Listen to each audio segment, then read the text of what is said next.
Hi, my name is Kezaroko Piru. I was born and brought up from this place, Konoma. My name is Pelenino. My name is Kevikili Pierre. I'm Mr. Huzomeru. I am Peno. I'm Nikatu Iralu. My village is Konoma. Konoma is the first green village in India, and it is situated 20 kilometers west of the capital city, Kohima. So Konoma was a warrior village in the 19th century, and Konoma fought against the Britishers. So roughly from 1830 till 1880, that was when the third battle of Konoma was fought here with the Britishers, and Konoma fell into the hands of the British. And Konoma is a place to see history, nature and culture. In the 1990s, the people of Konoma, the community, we did massive logging. We were cutting down all the trees to make money. And this realization came upon some of our elders, and they realized that if we continue with this trend of exploiting our resources, which is at the expense of our future generations, they would be left with nothing to see. So the community decided to stop this kind of logging activities. When I grew up, the experience of the Second World War blasting Kohima and this area to just destroyed everything made a deep impression on me, and I felt that our crisis, Naga people's search for their future, from their history of the past to the future. As even a small boy, I felt that we face a very uncertain future. And so that worry took me through school and college. And then I ran into in Madras University in South India in the early 50s. The idea that any man who is prepared to change his life, to do what needs to be done, he can play a part to build peace in the world. That the world can be different only if those who want it are prepared to pay the price of change in themselves. So we are standing here in the middle of a jhum cultivation area, and this place is where the community, the people of Konoma do organic farming with a tree called Alnus nepalensis, elder tree. And the unique thing about this tree is it has nitrogen fixation, so it always regenerates the soil. And we also call it the friends of the farmers. And you can see the pollard elder trees behind me. These are few decades old, but the soil beneath never loses its fertility. And what we do is we clear these fields and we cultivate for 2 years, and after 2 years we will shift to another location. So we will do 2 years there again. So after 3-4 rotations, when you come back here, the branches, as you can see behind me, the branches of this elder tree, they are big enough to cultivate again. So we cut the branches and we use as firewood. So this helps Konoma in our forest conservation, because we are getting the firewood from this tree. And because of the way we do the shifting cultivation here, Konoma won the prestigious India Biodiversity Award 2021 under the category Sustainable Use of Biological Resources.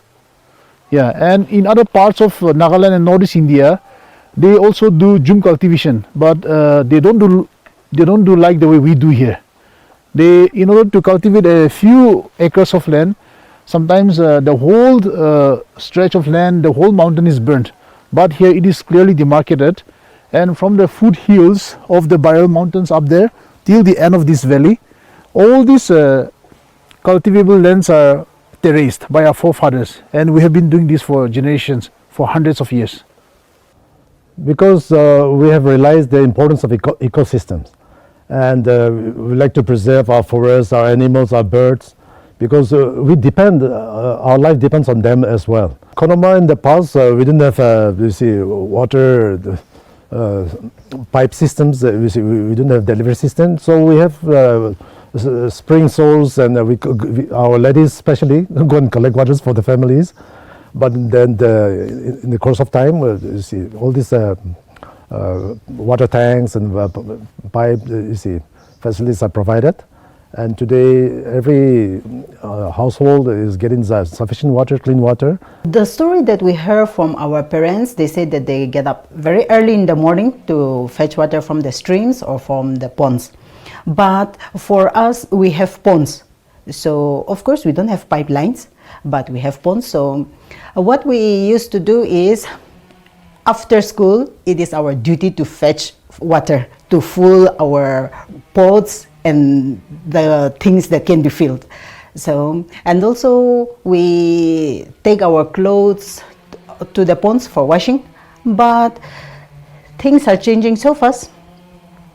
Now, according to my colony, as of my colony, we have a pond, but the pond almost overflows with water. So almost all the households, they get those overflow waters, and almost everyone have pipelines now. After recognizing our village as green village, we have seen so many developments and so many changes. Currently, I own a cafe, and I've been in teaching profession for the last 17 years. But I just want to go for a change, and I gave an option whether to run a cafe or to open up a preschool. But finally, I came up with this. I'm always grateful to God for this, because I never thought that I will own a business like this and I will own a cafe. That area is surrounded by all green forests, and those are the virgin forests. And we call it the lungs of Konoma, the lungs of Nagaland, because those are virgin forests, and it falls under the Konoma Nature Conservation and Tragopan Sanctuary. And it has very rich biodiversity. The mithun is the state animal of Nagaland, and in Konoma alone we have more than 400 mithuns. And this animal is a very unique animal. They are wild, domesticated. So they live in the jungle, but they have their own owners. And this mithun is said to be a mixed breed of the wild bison and the ox. In many houses you would see the mithun heads, put in front of the houses. So this mithun head represents wealth. During those days, wealth was not measured in terms of like how much money, how much lakhs and crores of money you have, but wealth was measured in terms of like how many cattle you have, how many rice, paddy you have procured, gathered. So in our society, when somebody becomes rich, then he distributes his wealth to the whole community. So this is called the feast of merit. Konoma, especially our youngsters and the children, it has been of great value because they have now realized the importance of conservation of water and conservation of forests, which is the source of water. And also sanitation wise, you see, from the very young age, they have learned how to keep the environment neat and clean because of for their own welfare and for the future. And also even in terms of toilets, because of we have enough water, we could maintain the cleanliness of the toilets. And as I said, in the past, people go out for nature call, but then today that has been done away. We have set up a sanitation drive, and I think it starts with the students' body. So they go for sanitation drive.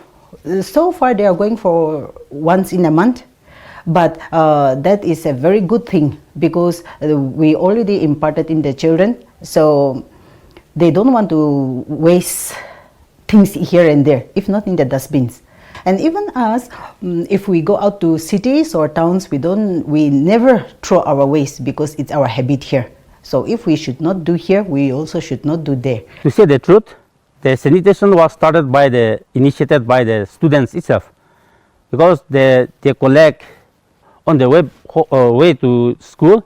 They collect everything, the plastics, waste around the road. They collect and they put in the dustbin. So it was actually started by the student, the young generation, not the old one. their focus is only not the cleanliness within their village, but they want to clean all the traditional konoma. They don't want to throw any bottle in the jungle. They want to clean everything, and they want to conserve our jungle. They want to conserve our animals.